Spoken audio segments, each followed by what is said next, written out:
Dans cette deuxième partie, le président Tiani se concentre sur l'évolution du paysage sécuritaire, avec un accent particulier sur la région volatile de l'ouest nigérien et la zone stratégique des trois frontières, Burkina Faso, Mali, Niger. Le président explique comment le centre de gravité des conflits s'est déplacé de la région du lac Tchad, autrefois dominée par Boko Haram, vers le cœur de l'AES, sous l'impulsion des intérêts géopolitiques des puissances néocoloniales. Il détaille la réponse de l'AES, notamment le déploiement d'une force sahélienne unifiée pour contrer les incursions terroristes, et réfléchit aux défis de la lutte contre des groupes soutenus par des financements externes. Cette section souligne la détermination de la Confédération à reprendre le contrôle et à sécuriser ses territoires face à un chaos orchestré. Comment l'AES peut-elle équilibrer les réponses militaires avec la lutte contre les causes profondes du terrorisme, telles que la pauvreté et le manque d'opportunités, dans les régions touchées? Monsieur le Président, nous constatons également que la situation sécuritaire est plus difficile dans l'ouest nigérien que dans la zone des trois frontières en comparaison avec la zone est, notamment le pourtour du lac Tchad où sévit le Boko Haram. Comment expliquer cette situation? Tous ces événements qui ont cours sont l'expression des intérêts géostratégiques et géopolitiques des puissances impérialistes néocoloniales qui utilisent des auxiliaires que nous avons cessé d'appeler djihadistes ou terroristes, mais qui utilisent des auxiliaires néocolonialistes à travers lesquels ils mènent la guerre à nos États. Nous sommes en état de guerre.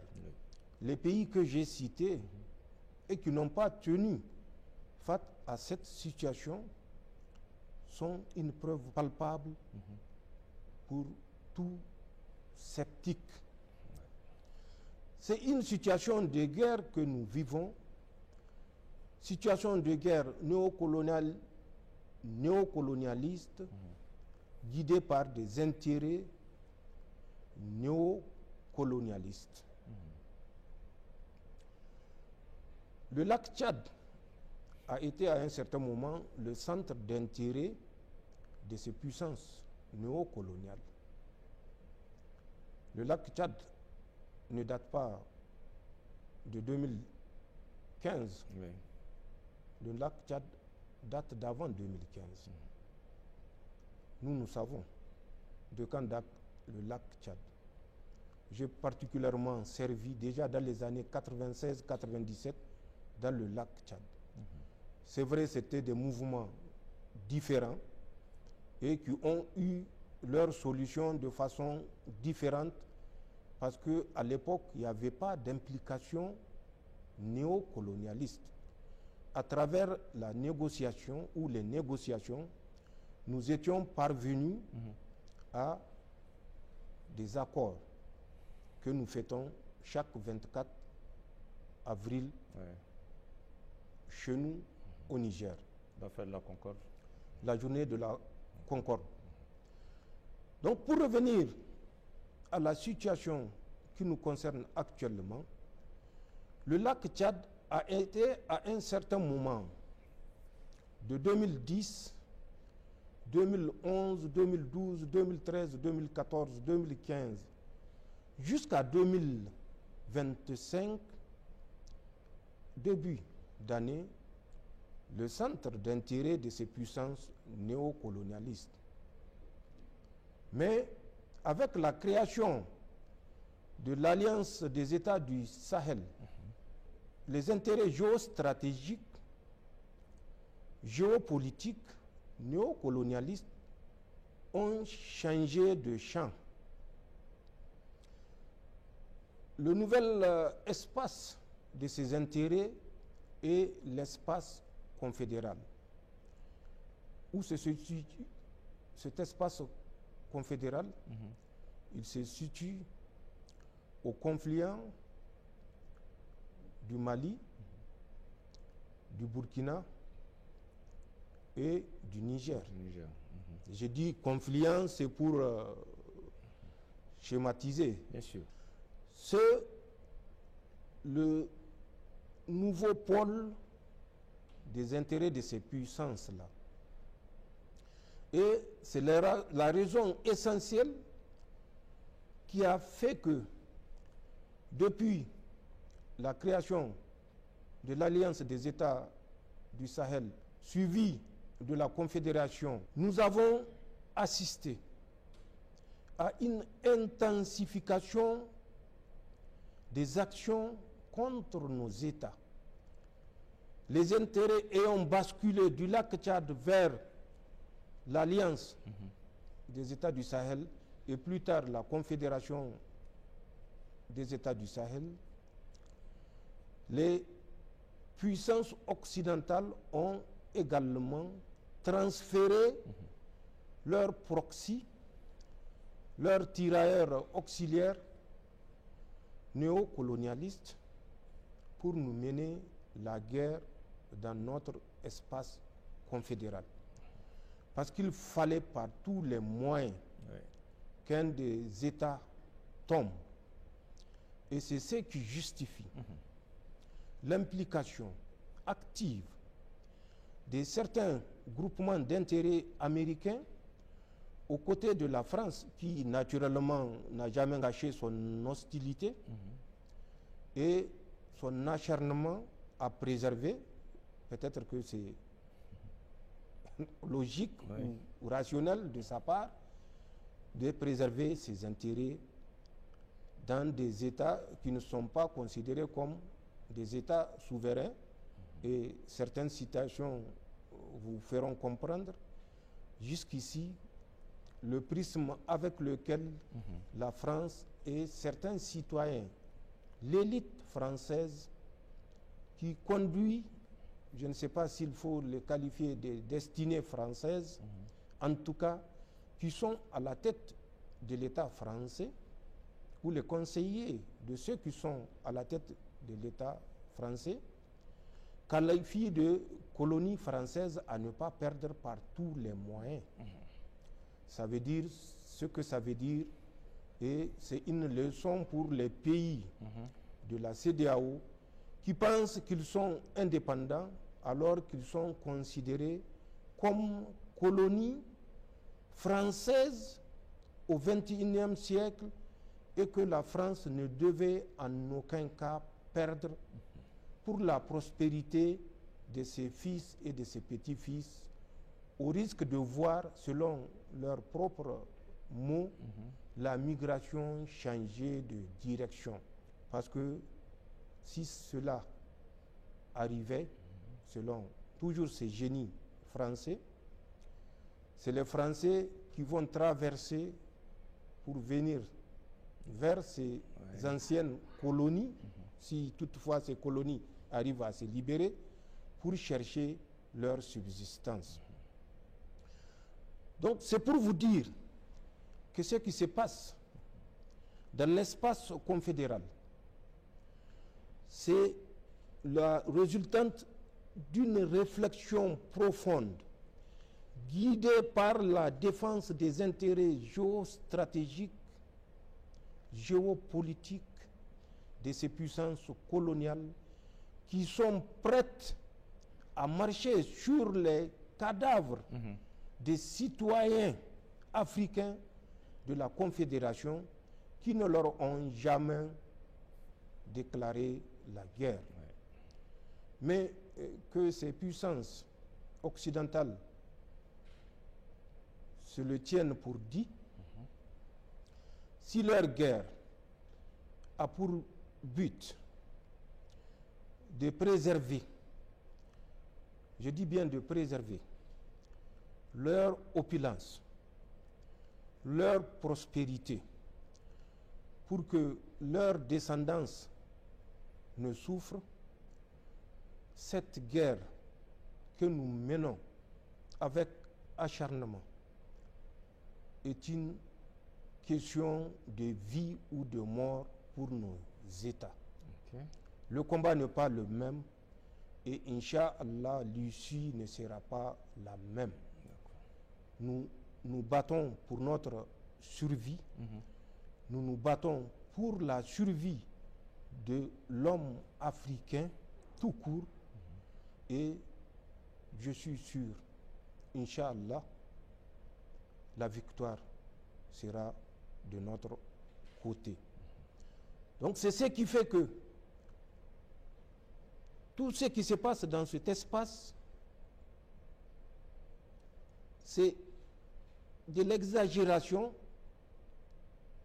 qui s'appuie sur des événements amplifiés, des événements souvent tragiques, mais montés de toutes pièces par la France. Et ça, nous en avons les preuves. Nous avons les preuves matérielles, nous avons les preuves physiques, parce que nous avons des acteurs qui y ont participé activement. Le camp a changé du lac Tchad vers ce que nous appelons l'espace confédéral. C'est les intérêts géostratégiques qui ont changé et c'est une question de protection des intérêts néocolonialistes afin d'empêcher aux États de l'AES de faire tâche en Afrique. Parce que c'est ça la plus grande préoccupation de ces puissances-là. Si l'AES réussit, c'est d'autres pays qui n'ont pas eu le courage jusqu'ici de s'afficher qui vont suivre les pas de la Confédération. Et ça, l'Occident s'entend à merveille pour que ça échoue. Mais la vérité et la victoire sont du côté d'Allah subhanahu wa ta'ala. Et nous sommes, mais nous ne nous considérons pas comme des victimes. Nous sommes objets de complots néocolonialistes. Nous n'allons jamais pleurer sur notre sort. Nous allons utiliser notre dignité pour nous battre. Et nous sommes convaincus que l'issue sera la victoire du côté des pays de la Confédération Alliance des États du Sahel. Quitte aux autres pays de nous accompagner avant qu'il ne soit trop tard, pas pour nous, mais pour eux. Parce que l'histoire retiendra qu'ils ont été traîtres et complices, que ce soit de façon passive ou active, de ce qui se déroule actuellement dans notre espace. Ils seront complices des milliers de morts militaires et civils qui sont la résultante de la cupidité occidentale. Pour faire un petit rapprochement, il faut que les gens comprennent que l'Occident n'a que faire des communautés qui constituent notre espace confédéral. L'Occident cherche à faire comprendre que c'est par humanisme qu'ils sont en train d'intervenir dans notre espace pour protéger des communautés ciblées et massacrées. Mais je vous donne un petit exemple et que chacun se fasse son opinion. Le conflit qui a cours en Palestine, à Gaza, a aujourd'hui 1 an, 6 mois. Savez-vous combien de morts on a enregistré? En 1 an, 6 mois, il y a plus de 50 000 morts. Plus de 200 000 blessés. 50 000 morts, majoritairement hommes, femmes et enfants palestiniens. Mais où sont tous ces humanistes? Où sont toutes ces puissances promptes à intervenir ou à s'arroger le droit d'ingérence humanitaire? Bien sûr, d'ingérence humanitaire quand il s'agit des pays de la Confédération. Mais ingérence humanitaire qui n'a plus de sens, même par rapport à l'organisation qui nous réunit aujourd'hui, les 194 pays, qui est l'Organisation des Nations Unies. L'ONU. Toutes ces organisations, tous ces pays sont inaudibles aujourd'hui. C'est pour vous dire que ce n'est pas par humanisme que les gens sont en train de battre campagne, c'est purement pour défendre des intérêts géostratégiques dans notre espace. Donc pour conclure avec votre question, c'est des jeux d'enjeux géostratégiques qui, à un moment ou un autre, inversent les tendances de la perception de la déstabilisation que nous avons dans un secteur comme le lac Tchad initialement, pour être transféré dans l'espace confédéral des États du Sahel. C'est juste ce jeu impérialiste auquel nous assistons. D'accord. On va poursuivre cet entretien. Monsieur le Président, justement par rapport à la zone des 3 frontières, le ministre d'État, ministre de la Défense nationale, avait évoqué dans un entretien télévisé au mois de janvier dernier la constitution d'une armée de la Confédération AES pour sécuriser cet espace. Où en sommes-nous et en attendant, quelle est l'approche pour une réponse commune dans cette zone? Mais je suis surpris de cette question. D'accord.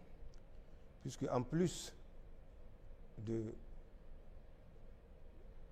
ministre d'État, ministre de la Défense nationale, qu'il a affirmé lors de son entretien bilan,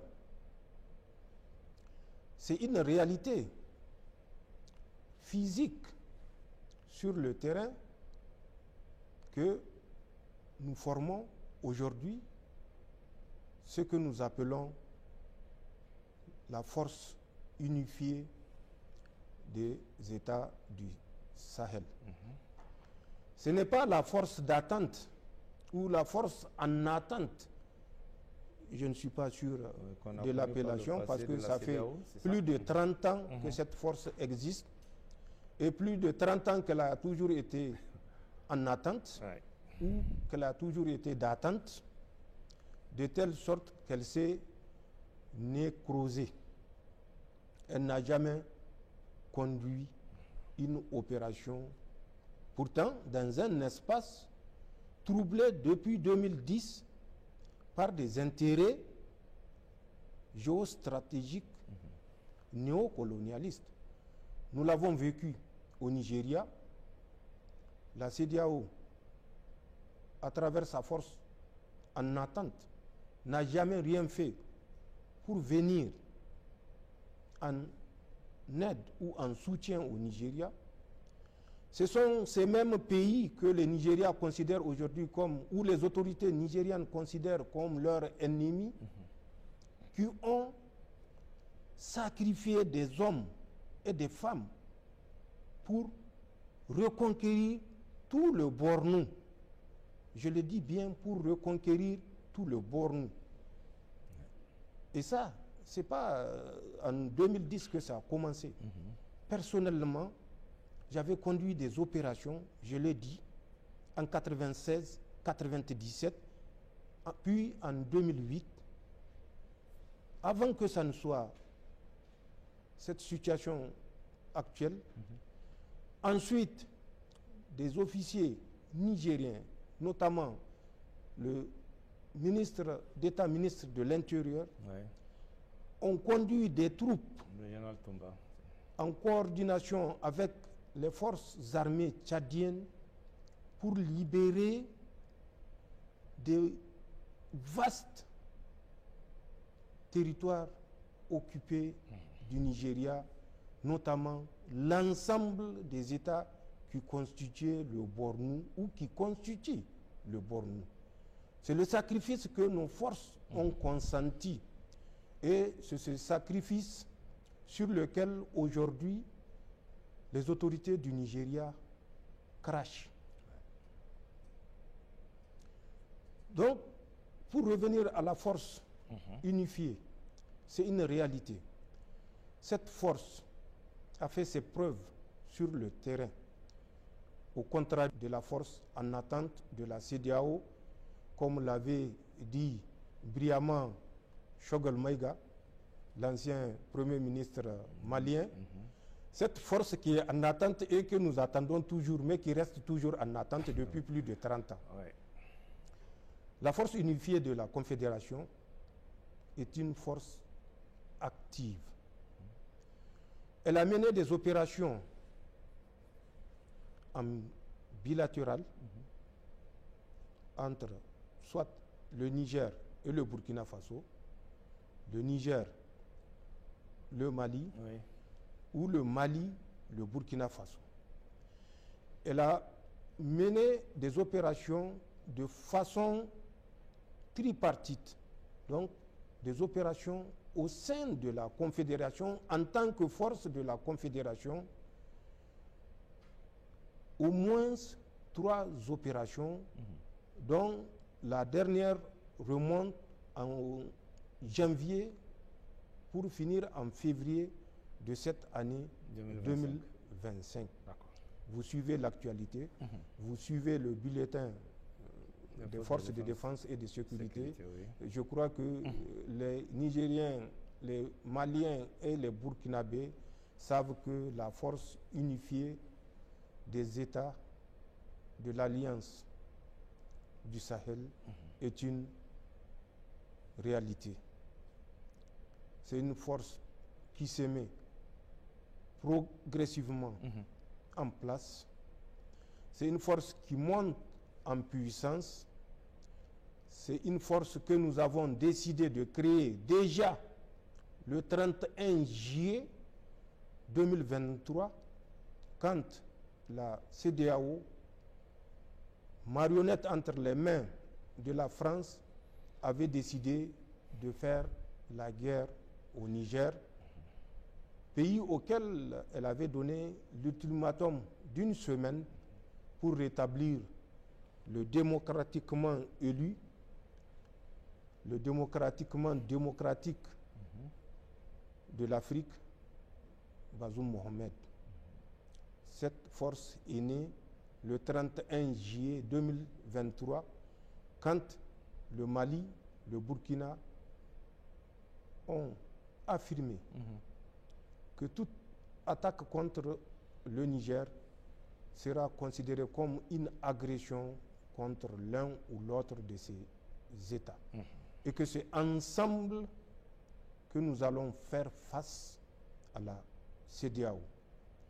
Une semaine plus tard, la CEDEAO a mis, ou la France a mis l'avertissement en exécution. Vous avez suivi toutes les péripéties, bien sûr, les mobilisations qui ont eu cours, l'embargo qui a suivi, un embargo de fer contre notre pays. Je ne reviendrai pas là-dessus. Nous continuons à vivre les méfaits de cet embargo qui n'est pas levé à la date où je vous parle, parce que c'est la volonté de la France de ne pas lever cet embargo. Donc la force unifiée de la Confédération est une réalité. Elle opère, elle monte en puissance, parce que nous avons compris que notre sort en dépendra. Isolement, et c'est ce à quoi s'acharne la France et tous ses acolytes occidentaux. Isolement, nous sommes faibles. Mais ensemble, au sein de la Confédération, nous sommes forts, nous sommes très forts, j'en suis convaincu. Et la preuve, c'est la façon avec laquelle nous maîtrisons cette guerre néocolonialiste qui nous est imposée tout simplement pour des raisons de prestige et des raisons de préservation des principales cause de prospérité de ces puissances néocoloniales. D'accord. Monsieur le Président, lors de vos entretiens précédents, vous avez évoqué des problèmes sécuritaires liés à des tentatives de déstabilisation au niveau de nos frontières avec le Bénin et le Nigeria. Où en sommes-nous actuellement? Qu'en est-il de façon générale des tentatives, des projets et autres complots de déstabilisation ourdis par certaines puissances étrangères contre notre pays et ses institutions, avec malheureusement la complicité de certains Africains? Vous venez de finir par malheureusement la complicité de certains Africains, mais il faut préciser de certains chefs d'État et leurs collaborateurs des pays africains, particulièrement ouest africains. Vous l'avez rappelé, le Nigeria et le Bénin. J'ai rappelé les sacrifices que nous avons consentis. Et quand je dis sacrifice, ce n'est pas un faible mot. Des sacrifices de nos militaires, sacrifices de nos populations civiles, sacrifices de nos ressources financières, sacrifices de nos ressources matérielles pour être aux côtés du Nigeria quand il fallait être aux côtés du Nigeria, quand nous avions compris que la sécurité du Nigeria est notre sécurité et vice-versa. Malheureusement, je l'ai dit dans mes entretiens précédents, nous sommes amenés à constater que le Nigeria n'a pas été fidèle au soutien que le Niger et certains pays comme le Tchad lui ont apporté au moment où il en avait besoin. Le même Nigeria qui se targue d'avoir 1 million de militaires, c'est ce même Nigeria que le Niger à l'époque qui n'avait que tout au plus une quinzaine de milliers de soldats, de militaires, FDS, toutes forces de défense et de sécurité réunies, avaient soutenu, avaient libéré avec, comme je l'ai dit, le Tchad. Ce même Nigeria, je le dis et je le répète, est à la base de beaucoup d'actes de malveillance vis-à-vis du Niger. Je rappellerai quelques événements de complicité flagrante des autorités du Nigeria qui participent activement à la déstabilisation de notre pays. Le Nigeria avait servi, je l'ai dit, de deuxième base de retranchement des troupes et des forces subversives françaises quand nous les avions expulsés de notre pays. Je l'ai dit, le Nigeria et le Bénin. Mais je procéderai un à un pour déterminer le rôle que chaque pays a joué. D'accord. Quand nous avions expulsé d'abord l'ambassade de France au Niger, parce qu'il a pensé que le Niger était toujours la colonie, mais on est malheureusement au regret de constater que ce n'est pas lui seul qui pensait, même Macron le pense, et je vous l'ai dit, l'anecdote qui s'est passée à Bruxelles, quand il s'est agi de la situation au Niger, où un pays de l'Union européenne avait proposé une médiation parce qu'ils ont compris que ce qui se passe au Niger n'est autre que la France qui cherche à préserver ses intérêts et qu'elle est prête à marcher sur les cadavres des Nigériens pour y parvenir. Quand nous les avons expulsés, ils ont retrouvé refuge au Nigeria. Ouais. Nous l'avons décrié pour dire au Nigeria que ce n'est pas la meilleure solution, si tant est-il que c'est la stabilité qui est le souci des autorités nigérianes. C'est de leur autorité. Ils ont décidé de passer outre nos avertissements. Le Nigeria participe actuellement au soutien logistique ou est amené à participer, puisque le peuple est abusé, au soutien logistique apporté à ces groupes terroristes qui sont dans le bassin du lac Tchad et qui font des victimes par centaines et centaines de Nigériens chaque jour. Je vais citer 3 ou 4 rencontres qui ont eu lieu au Nigeria.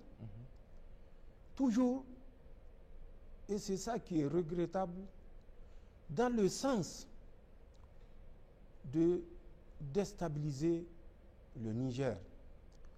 Je l'avais dit lors de mon intervention du 25, beaucoup de Nigérians se sont agités au lieu d'analyser et de chercher à savoir ce que j'ai dit.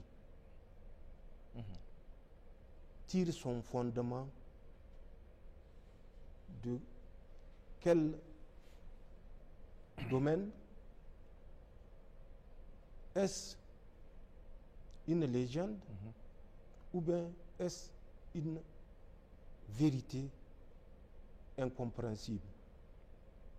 J'ai dit incompréhensible. La vérité reste toujours la vérité. Quel que soit le maquillage, elle ressurgit toujours. Le 25 janvier 2025, après toutes les rencontres que j'avais décriées, le 25 décembre 2024, le 25 janvier 2025, une rencontre a eu lieu à Abuja, au Nigeria. Cette rencontre a vu la participation, bien sûr, des incontournables concepteurs du mal, les Français, une délégation française, une délégation américaine, en tout cas qui s'est réclamée d'être américaine, une délégation nigérienne à tout seigneur, comme on dit, tout honneur. La délégation d'ailleurs du Nigeria était conduite par des sénateurs et des ministres. Ensuite, une délégation béninoise, une délégation ivoirienne, et toutes ces délégations des pays que je viens de citer étaient du niveau ministériel. Le 25 janvier donc, il était question de trouver comment régler définitivement la situation de ces pays de l'Alliance des États du Sahel auxquels on avait donné tout au plus 1 mois, 2 mois avant qu'ils ne tombent. C'est ça. Et suite à cette rencontre qui a eu lieu le 25 janvier 2025, il a été décidé de renforcer le financement des groupes armés terroristes, notamment Boko Haram, ce qu'ils ont appelé ou ce qu'ils appellent Abu Umaima, mais de son vrai nom Issa Mohamed, qui est le leader actuel de Boko Haram. Il y avait une délégation également de ISWAP, de Habib Youssouf Mohamed, le fils de Youssouf Mohamed, le concepteur même de Boko Haram, qui a été tué par les forces de défense et de sécurité du Nigeria le 29 juillet 2009. Mais demandez-vous, ces délégations terroristes, comment est-ce qu'elles ont fait le déplacement à Abuja au Nigeria? La réunion s'est tenue à la périphérie de Abuja au Nigeria. Ces délégations terroristes ont été transportées sur les lieux par moyens aériens, avec des hélicoptères qui ont été mis gracieusement à leur disposition. Il a été donc, pour aller vite, décidé que le soutien total sera apporté à ces forces terroristes que nous appelons désormais les auxiliaires néocoloniaux des puissances impérialistes néocoloniales. Renfort en armement, renfort en moyens financiers et même recrutement au profit de ces forces qui sont dans le lac Tchad, des ressources humaines, pour ne pas dire de combattants. Ça s'est tenu le 25. Cette réunion a été suivie d'une autre réunion de réajustement le 3 février 2025. Donc, à peu près une semaine ou en tout cas moins d'une dizaine de jours après la première réunion. Au cours de cette réunion du 3 février 2025, il avait été décidé particulièrement du financement de ces auxiliaires néocoloniaux qui se fera à travers, et c'est là que le monde comprendra pourquoi nous avons pris la décision d'expulser le comité international de la Croix-Rouge de notre territoire. Il y a les représentants de la Croix-Rouge qui ont pris part à la première réunion du 25 et qui vont prendre part à la deuxième réunion du 23. Et il va être décidé sur le plan financier, pour tout soutien financier qui est inférieur à 1 milliard de francs CFA, c'est à travers le compte de la Croix-Rouge nigérienne. Pour tout montant de plus de 1 milliard, donc 2 milliards, 3 milliards, 4 milliards ou plus, c'est à travers soit les comptes de la Croix-Rouge du Bénin ou la Croix-Rouge ivoirienne. Pour les comptes qui vont recevoir les devises, notamment euros ou dollars, ça sera à travers le compte de la Croix-Rouge basé au Nigeria. Voilà ce qui a été décidé à la rencontre le 3 février 2025. Face à cette situation, nous avons décidé le 4 d'expulser le comité international de la Croix-Rouge de notre territoire. Bien sûr, ils vont bondir pour dire qu'ils n'ont jamais été associés ni de près ni de loin.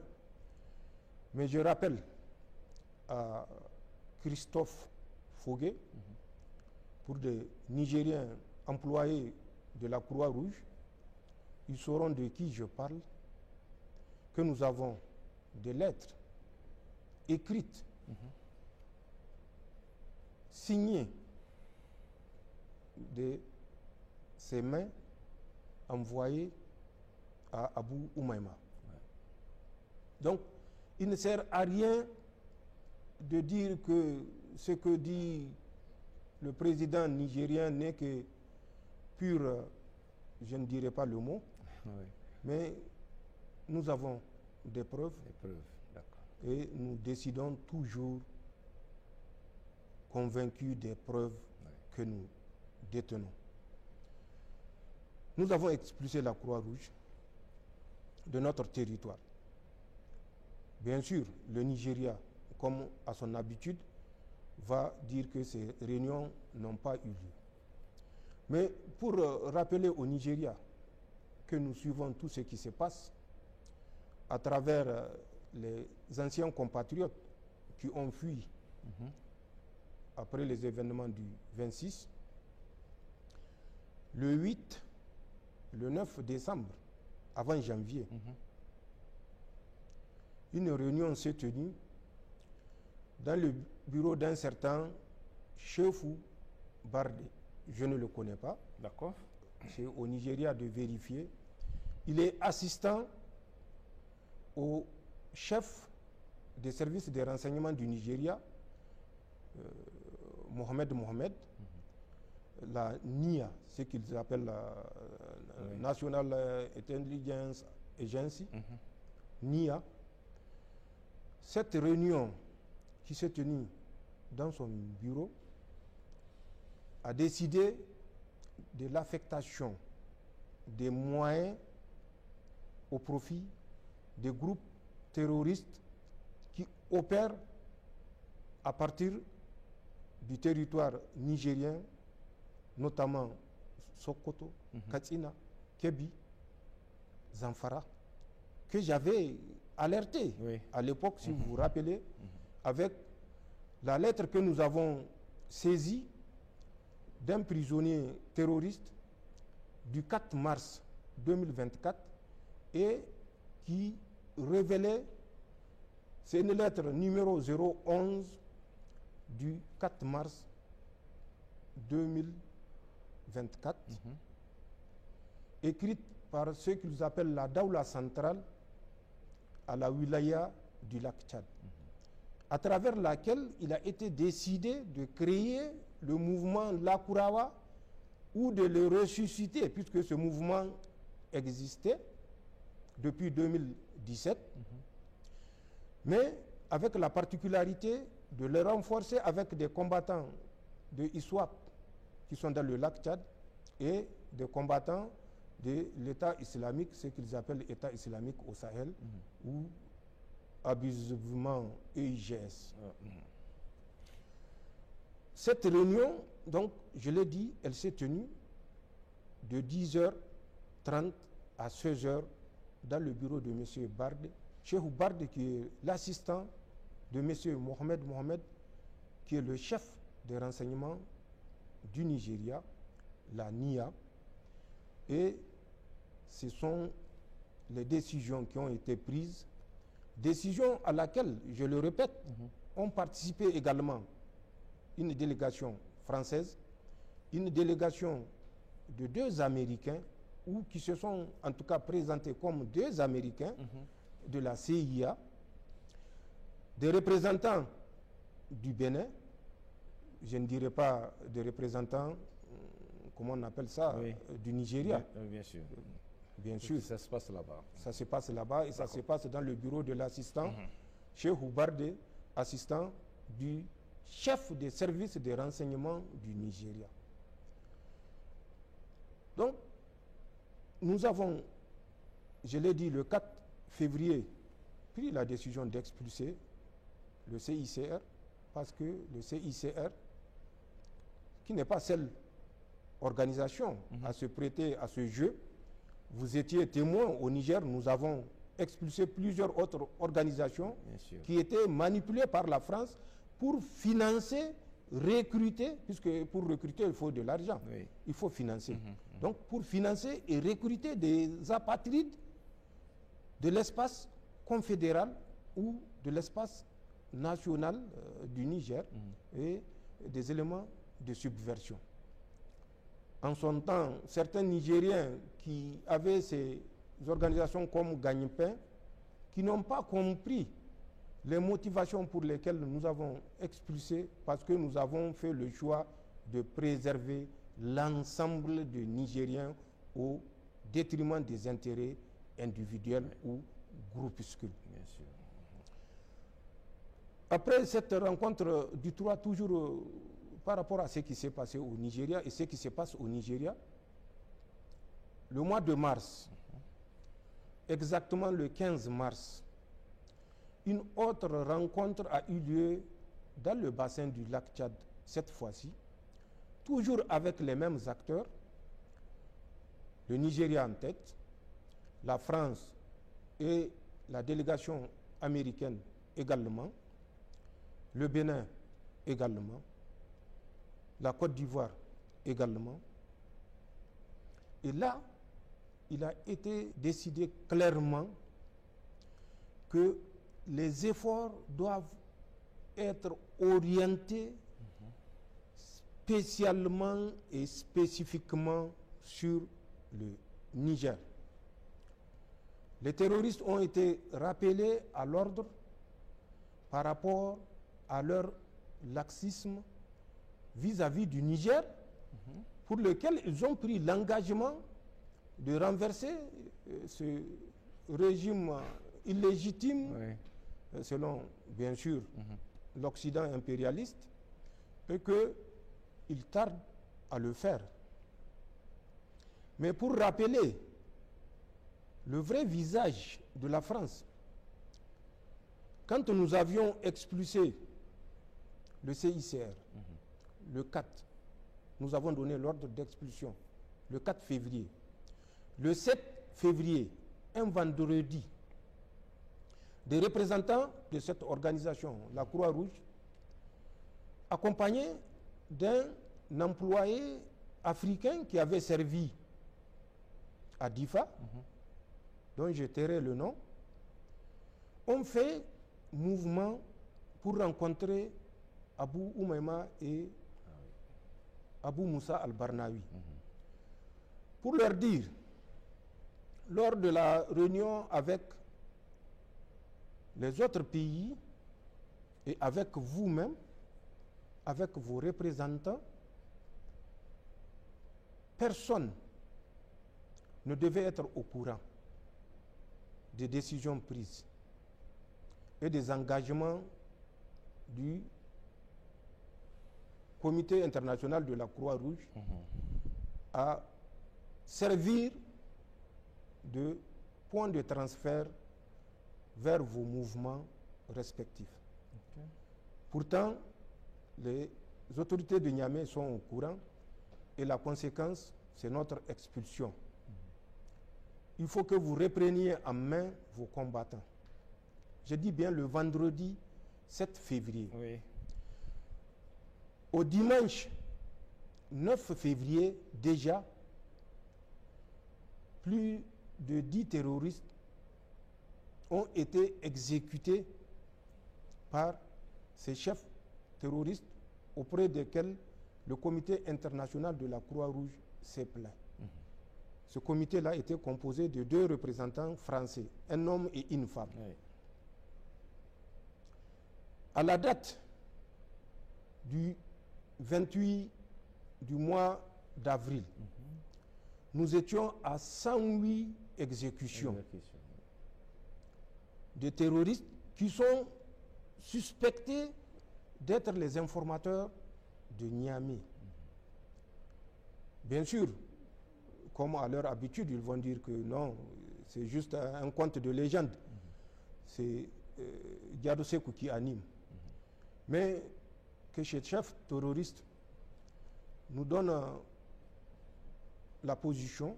Je vais citer juste 2 personnalités influentes dans le mouvement par rapport au poste qu'elles occupaient, puisqu'elles ont été exécutées. Notamment Mohamed Tchad, un FIA de Abou Oumaima, qui a été suspecté d'être un espion des autorités nigériennes, ce qui n'en est rien, et la preuve. Ensuite, un Wali, le Wali Bougou du mouvement ISWAP a été clandestinement assassiné. Compte tenu du rang qu'il occupait, il ne peut pas être éliminé ouvertement. On a prétendu une mission et il a été exécuté. Et ça, c'est toujours les stratèges français qui donnent cette recette.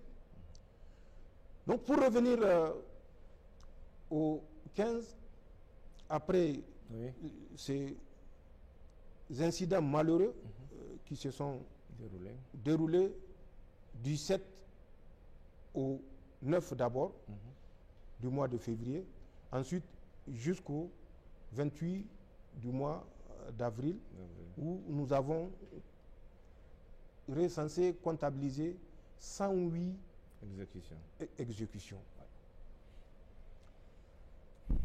Par rapport à cette mise au point,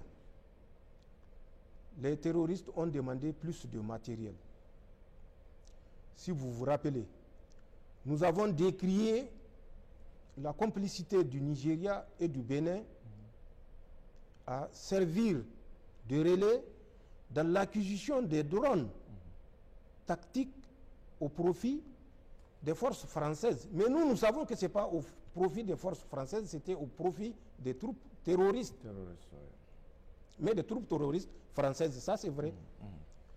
Le Nigeria et le Bénin ont dit qu'ils n'ont jamais fait ça.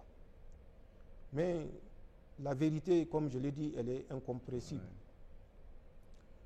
Ce qui s'en est suivi, c'est des attaques en règle, avec les mêmes drones que ces pays-là ont achetés au profit de ces mouvements-là, à travers la France, la couverture française, qui ont été utilisés pour détruire déjà en décembre 2024 des bases militaires du Nigeria, ensuite en janvier, et ce qui ne fait que monter en puissance jusqu'à date. Donc il a été décidé que des drones seront encore mis à la disposition des mouvements terroristes. De l'armement sera mis à la disposition de ces mouvements terroristes et un regroupement international de terroristes sera exécuté, conduit. Et c'est ce qui va se passer. Nous suivons les missions de ravitaillement de ces terroristes qui ont, à la date du 17 au 18 du mois de mars, acheminé en armement individuel AK-47 plusieurs milliers d'armes, qui ont acheminé des armes collectives PKM, M80, 12-7. Mais ces armes collectives ou individuelles, malgré les affirmations qui veulent faire croire que c'est des armes prises sur les forces de défense et de sécurité, il n'y a que des esprits faibles, cupides et intéressés qui peuvent croire. Ils ont livré des armes 12-7 qu'on appelle Douchka, qui sont d'origine ukrainienne, que nous n'avons pas en dotation dans nos magasins d'armes. Même les types d'armes individuelles AK-47, ce n'est pas des armes que nous détenons, puisqu'il y a plusieurs types d'armes AK-47. Ce n'est pas des armes que nous détenons dans nos magasins d'armes. D'accord. Il est vrai, lors de certaines attaques, ces terroristes prennent souvent, saisissent des armes. Bien sûr. Mais comme nos troupes récupèrent des armes également sur ces mouvements terroristes, si les armes saisies sont des armes qui appartiennent aux forces de la Confédération, et les motos, les milliers, pour ne pas dire les dizaines de milliers de motos qui sont en circulation, Elle relève toutes de ces forces de défense et de sécurité de la Confédération. Non, il faut qu'on arrête de dire ce qui n'est pas soutenable. Je vis récemment un certain Léon Jarret ou quelque chose comme ça, qui est du conflit armement, un spécialiste qui avait affirmé que toutes les armes, ils ont mené des investigations, toutes les armes viennent des pays de l'AES. Je serai bref pour décrire, rien que pour savoir si une arme, une seule, relève d'une unité, quel processus il faut suivre. Il faut saisir l'arme. Il faut relever le numéro de l'arme. Il faut communiquer le numéro de l'arme saisie à toutes les unités. C'est à travers ces messages de recherche qu'on appelle recherche de position d'une arme saisie que l'unité à laquelle l'arme appartient répond pour dire que l'arme numéro tant, tel type est une arme qui relève de ma comptabilité et qui a été perdue dans telle circonstance. Une seule arme. Imaginez plus de 20 000 terroristes. Comment est-ce que c'est Léon Jarret, avec son organisation, qu'ils ont appelée CAR, C-A-R, ont pu approcher les combattants terroristes un à un pour relever les numéros des armes dont ils sont dotés, aller faire des recherches dans des magasins d'armes des pays de la Confédération et découvrir que justement ces armes relèvent soit de l'État nigérien, de l'État burkinabé ou de l'État malien. Malien, tout à fait. Techniquement, rationnellement, est-ce que vous pensez que nous sommes en disposition aujourd'hui d'ouvrir nos magasins d'armes à quelques représentants français ou autres? Pourtant, il l'a affirmé devant, bien sûr, les caméras de France 24, pour ceux qui suivent France 24. Il l'a affirmé, il l'a certifié, et à la question même de savoir comment se fait-il qu'ils puissent fréquenter les putschistes et que les putschistes leur permettent de faire ce travail pointu. Quelle réponse? Il dit que non, ils n'ont pas de problème avec les putschistes. Ils ont travaillé dans le milieu putschiste et que c'est le résultat de leur travail. À la raison de chacun d'en juger. Mais il a conclu par dire que leur seule contrainte, elle est financière. C'est pour vous laisser apprécier ce que je viens de dire. Donc, cette légende d'un armement pris sur les positions des forces de défense et de sécurité n'est qu'une légende. Ce n'est pas ce qui dote les auxiliaires de ces forces néocoloniales. Revenir encore à la mise en place des instructeurs à l'intérieur du Bornou. Présentement, à l'instant où je parle, il y a des instructeurs français, des instructeurs américains, 2 exactement,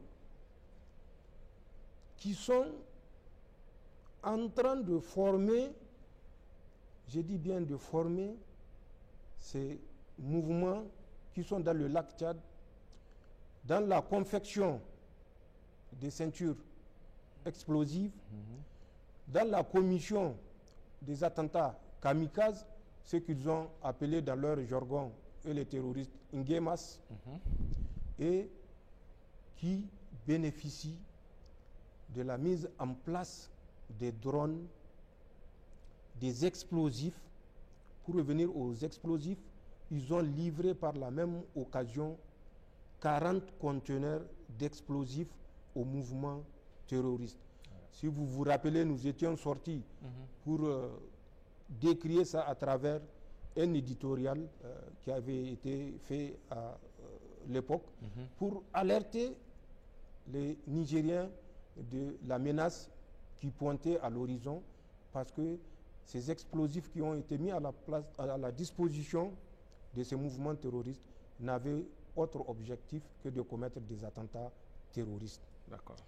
Ce jeu est joué par le Nigeria. Mieux, au cours d'une rencontre, c'est un officier de l'armée de l'air du Nigeria, toujours dans le lac Tchad, qui était venu en compagnie d'une délégation française, qui avait demandé à ces mouvements terroristes de leur désigner des îles, ce qu'on appelle communément ici Tumbo, sur lesquelles ils vont mener des frappes, mais en étant assurés que les terroristes ont pris les dispositions pour débarrasser les îles ou Tumbo de toute présence de leur famille, de leur matériel ou de leurs moyens. Et ils vont faire les frappes aériennes à travers les forces armées aériennes de la Fédération du Nigeria. Du Nigeria, bien sûr. Et ils vont montrer aux naïfs Nigériens, Tchadiens, qu'ils sont en train de lutter contre Boko Haram et ISWAP. D'accord. Pire, j'ai dit pire, récemment, vers le 24 avril, une délégation conduite toujours par ces mêmes puissances que j'ai citées, que je ne veux même plus citer, mais que les gens connaissent directement, accompagnée de 4 représentants du Nigeria, qui étaient en même temps interprètes, se sont réunis avec les mouvements terroristes qui sont dans le lac Tchad. Ils leur ont intimé l'ordre d'arrêter toute attaque contre les forces de défense et de sécurité du Nigeria, de s'attaquer impérativement aux forces de défense et de sécurité du Niger.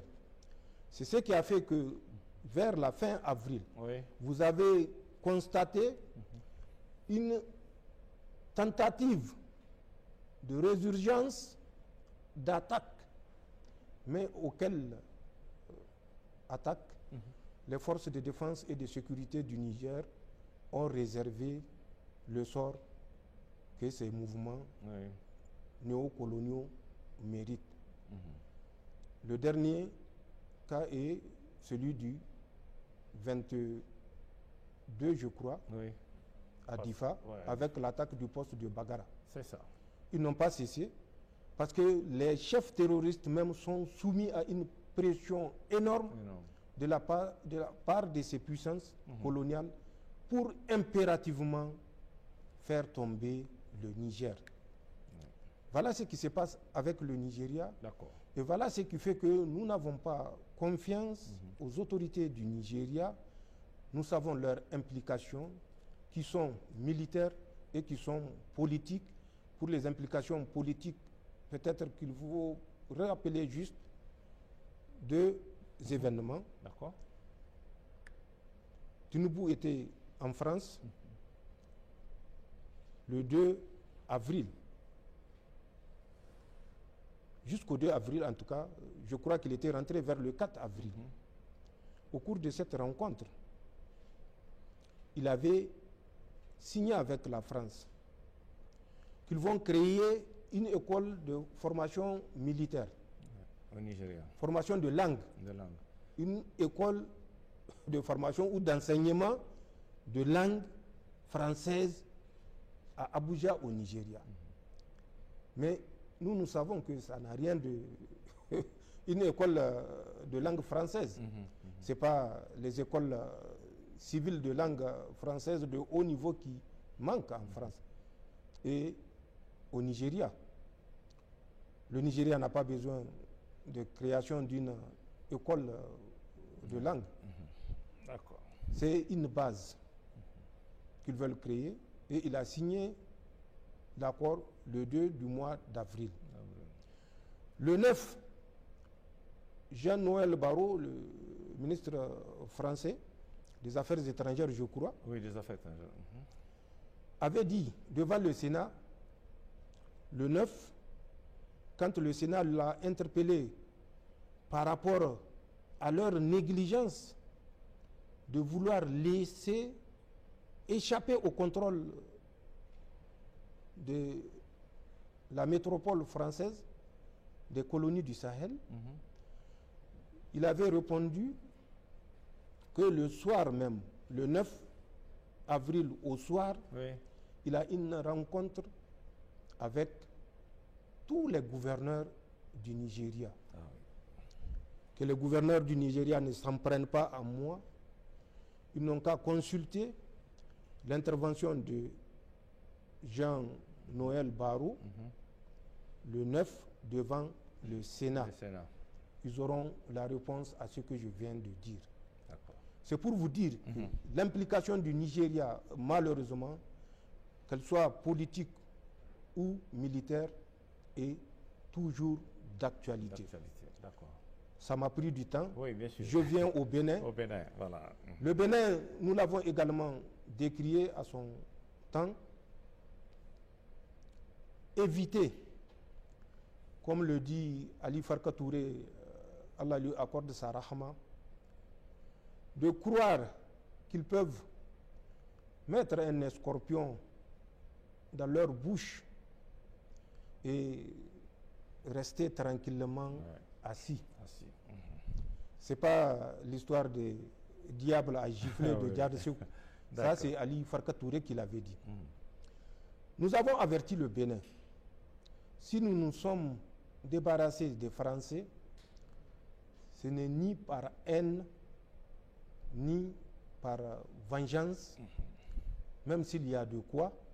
C'est parce que la présence des troupes françaises sur notre territoire ne peut être que dommageable à l'intérêt national de notre pays. D'accord.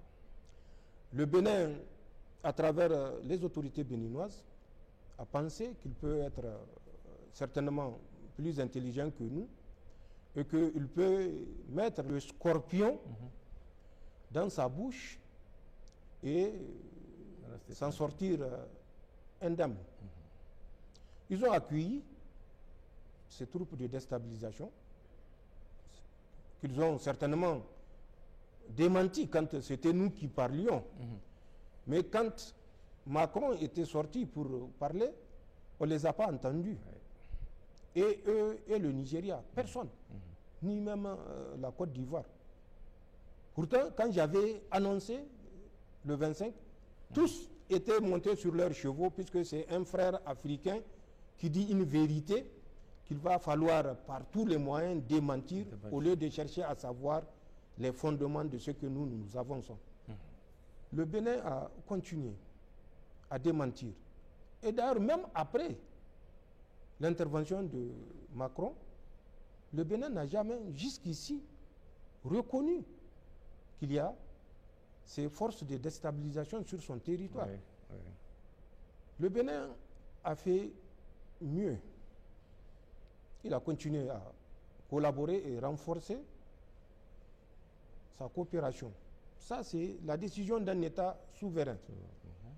Mais quand on pose un acte, qu'on assume les conséquences de l'acte qu'on pose. Nous avions averti le Bénin bénéficiant d'un contrat de non-agression entre eux et les supplétifs, les troupes auxiliaire néocolonialiste qui courait jusqu'au 31 décembre de l'année 2024. Quand ce contrat qui avait cours était venu à date, ayant expiré le 31 décembre, vous avez suivi, les attaques ont repris le 8 janvier 2025 de cette année au Bénin, avec d'abord 36 militaires béninois sacrifiés. Par la suite, d'autres attaques ont suivi. Attaques suite auxquelles le Bénin, ou particulièrement Patrice Talon, nous a accusés d'être laxistes vis-à-vis de ces terroristes. Que c'est des terroristes que nous laissons passer, comme moi, à travers un passoire, pour aller les attaquer. Que c'est les États de la Confédération qui sont incapables. Ça, ce sont ses propres termes. Des attaques se sont multipliées, avec la plus dramatique, où au grand jour, le jeu des Français était apparu. C'est du matériel d'un bataillon qui ont été mis sur la position d'un petit peloton. Un peloton à peine une cinquantaine d'hommes. C'est du matériel de plus de 400 hommes qui ont été retrouvés sur ces positions-là. Ne serait-ce que ce que eux, les terroristes, ont montré comme ce qu'ils appellent butin après l'attaque dans le nord Bénin. Puisque après cette attaque, le Bénin s'est totalement retiré et des États de l'AES qui laissent le boulevard, c'est devenu le Bénin qui laisse le territoire entre les mains de ces terroristes. Mais c'était un jeu de compensation, car comme je l'ai dit, quand les Béninois s'étaient retirés avec le motif, entre parenthèses, de s'offrir une profondeur stratégique, c'est-à-dire une profondeur qui permettra de voir l'ennemi venir, de le traiter jusqu'à son dernier retranchement, alors que ce retranchement-là, c'est un retranchement que nous-mêmes nous lui avons accordé à travers les conseils éclairés, bien sûr, de celui qu'on connaît. Donc, c'est ce qui se passe. Et c'est ça le motif du redéploiement de 350 combattants de ISWAP dans le nord Bénin, qui sont présentement dans le nord Bénin et qui occupent toutes les positions abandonnées par le nord Bénin, avec le fallacieux prétexte de s'offrir une profondeur stratégique. Mais il ne faut pas abuser et utiliser les termes comme des perroquets. Pour qu'un pays puisse s'offrir une profondeur stratégique, il faut que ce pays-là soit capable de s'assurer physiquement cette profondeur stratégique. Les Français qui sont les maîtres de ces Béninois-là, ou en tout cas de Talon, que les Béninois m'en excusent, les Français n'ont pas de profondeur stratégique. Remontons à la Deuxième Guerre mondiale, juste la Deuxième Guerre mondiale. En combien de jours les troupes allemandes ont marché sur Paris, à travers les Ardennes, la fameuse ligne Maginot? Les Français n'ont pas de profondeur stratégique. La profondeur stratégique ne peut pas être conseillée dans le cas précis du Bénin. Au Bénin, il faut que les gens se réveillent. Il faut qu'ils écoutent ce que nous disons. Il faut qu'ils agissent en conséquence. Nous n'avons rien contre le Bénin. Nous n'aurons rien contre le Bénin parce que nous savons que nous formons un seul peuple. Si Patrice Talon pense que en sacrifiant des Béninois, il peut s'offrir un troisième mandat, c'est son choix. Mais nous, c'est notre choix également de faire la résistance et de révéler les enjeux géostratégiques à nos populations pour qu'elles comprennent ce qui se passe et éviter de se faire manipuler. C'est ça la situation qui se passe au Bénin. Et c'est ça qui est regrettable par rapport à ce qui se passe au Bénin, puisque au Bénin, comme au Niger, comme au Burkina, comme au Mali, c'est les forces de défense et de sécurité qui ne sont pas tombées du ciel, qui sont des fils de la nation, qui meurent. C'est des populations innocentes qui sont tuées chaque jour. Et c'est pourquoi nous appelons ces pays africains qui sont encore aveugles de se réveiller. Il est temps de se réveiller. Il est temps de mettre fin à cette collaboration servile. Comme les appelait son Excellence Ibrahim Traoré, les esclaves du salon. Ils doivent libérer le salon. Leur séjour prolongé dans le salon ne peut que nuire à leur pays. Il faut qu'on arrête ça. Nous avons la capacité de l'arrêter, qu'elle soit intellectuelle, humaine ou matérielle.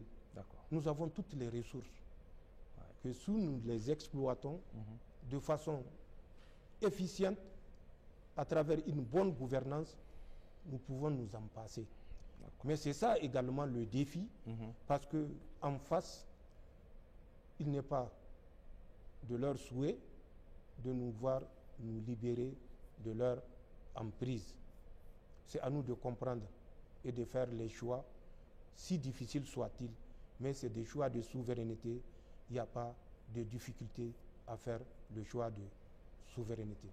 Donc que tous ces pays-là comprennent que ce que nous faisons au sein de la Confédération n'est pas un combat uniquement pour les pays de la Confédération, c'est un combat de tous ceux qui sont méprisés, dominés et maintenus, colonisés.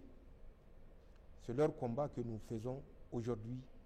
C'est le combat contre la misère imposée. Voilà ce que j'ai à dire par rapport à ces deux pays et par extenso à d'autres pays, notamment qui se connaissent et qui savent de qui je parle. D'accord. Monsieur le Président, sachant que ceux qui cherchent à nous déstabiliser, vous l'avez dit il y a un instant, opèrent aussi bien du Bénin que du Nigeria, comment alors expliquer la différence de traitement entre ces deux pays? Parce que c'est une question que beaucoup de nos concitoyens se posent. Du côté du Nigeria, la frontière elle est ouverte, du côté du Bénin, non pas. Donc comment expliquer vraiment le traitement entre ces deux pays? Voilà. En fait, pour répondre à votre question, c'est que malheureusement, nous avons une certaine classe de Nigériens qui pensent qu'ils connaissent tout, qu'ils ont la solution à tout. Alors qu'ils n'ont la solution à rien, parce que pour chaque décision, il faut des éléments de décision. Même cette intelligence de savoir que pour chaque décision que l'État prend, c'est en confrontant des éléments de décision que l'État prend ses décisions. Ils n'ont pas cette intelligence de se dire que si aujourd'hui l'État nigérien décide de quelque chose, c'est qu'il a tous les éléments d'appréciation, contrairement à moi qui n'utilise que le paraître, le semblant, le superficiel. Un État ne travaille pas avec le superficiel. Un État ne travaille pas avec le paraître. Un État, il travaille avec des facteurs de décision. Des éléments précis. Qui sont des éléments de renseignement qui ont été analysés, confrontés et qui ont permis de prendre la décision. Mais pour répondre à votre question, tous ceux qui disent que de l'autre côté du Nigeria, la frontière est ouverte, mais n'ont qu'à s'approcher du service de la douane route d'Osso. Ils comprendront qu'il n'en est rien. C'est tout ce que j'ai à leur dire. Ils n'ont qu'à s'approcher. Il n'y a aucun traitement de différence. Quel intérêt? Si nous maintenons notre frontière fermée, mais il ne faut pas qu'on ait la mémoire courte. récemment, en 2025, vous vous rappelez de l'ambassadeur du Bénin au Niger? Oui. Où est-ce qu'il est? Je vous pose la question. Où est-ce qu'il est? Qui était arrivé... Oui, l'ambassadeur du Bénin qui était arrivé au Niger, où est-ce qu'il est? Il est rappelé. Et quelle était sa faute? Sa faute, oui. Il a fait un déplacement à Gaïa où il a appelé les Nigériens et les Béninois à se pardonner.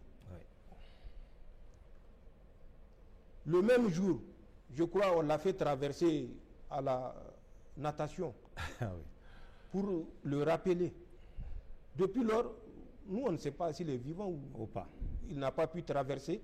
En tout cas, il n'est plus revenu. Ouais. C'est pour vous dire, il faut que les gens évitent d'accuser sans élément d'appréciation. Nous avons gardé la frontière avec le Bénin fermée et la frontière avec le Bénin restera fermée tant que le Bénin ne comprendra pas que le combat que nous faisons, ce n'est pas contre le Bénin que nous le faisons, c'est contre les troupes françaises de déstabilisation qui sont sur le territoire béninois et qui peuvent nous nuire. Certains esprits éclairés disent non, il faut concentrer des hommes, des FDS sur le pont pour contrôler. Mais il faut que les gens parlent de ce qu'ils connaissent, Bien sûr. de ce qu'ils maîtrisent. Ça me fait plus de 40 ans de carrière militaire.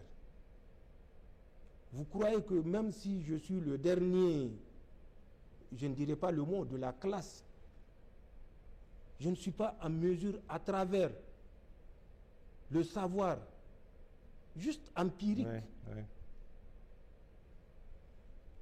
de décider à partir d'analyses pertinentes, à plus forte raison que je ne suis pas seul. Il y a des collaborateurs. Oui, bien sûr. Et dans tous les domaines d'expertise, que des individus qui, à longueur de journée, sont dans leur fada, pensent que nous sommes les méchants. Non. Il n'y a pas de traitement différencié entre la frontière du Bénin et la frontière du Nigeria. Je l'ai dit par rapport au Nigeria, les points de méfiance que nous avons vis-à-vis du Nigeria ou des autorités du Nigeria par rapport à des actes précis qui ont été posés, que je viens de vous citer, les mêmes reproches que nous faisons au Bénin. C'est tout. Il n'y a pas de traitement différencié.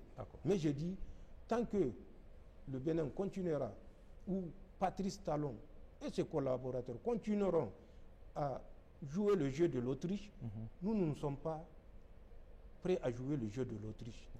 Parce que nous sommes dans le réel. Nous ne sommes pas dans le virtuel. C'est nos hommes qui tombent. C'est nos civils qui tombent. Et c'est nous qui passons des nuits d'insomnie par rapport à ce qui se passe, par rapport au sacrifice de nos hommes, qu'ils soient militaires ou civils. Et c'est ça qu'on voulait éviter au Bénin, et c'est ça qui est malheureusement arrivé au Bénin, où c'est près de 70 militaires qui ont été massacrés. Tout simplement pour mettre en place du matériel au profit des auxiliaires de cette guerre-là. Voilà ce qui se passe, et voilà la réalité, et voilà l'objet qui fait que nous sommes considérés comme étant la bête noire, les empêcheurs de tourner en rond. Ça n'a rien à voir avec l'état d'empêcheur de tourner en rond. Nous ne voulons pas justement tourner en rond, c'est pourquoi nous agissons de cette façon. D'accord. Monsieur le Président, au regard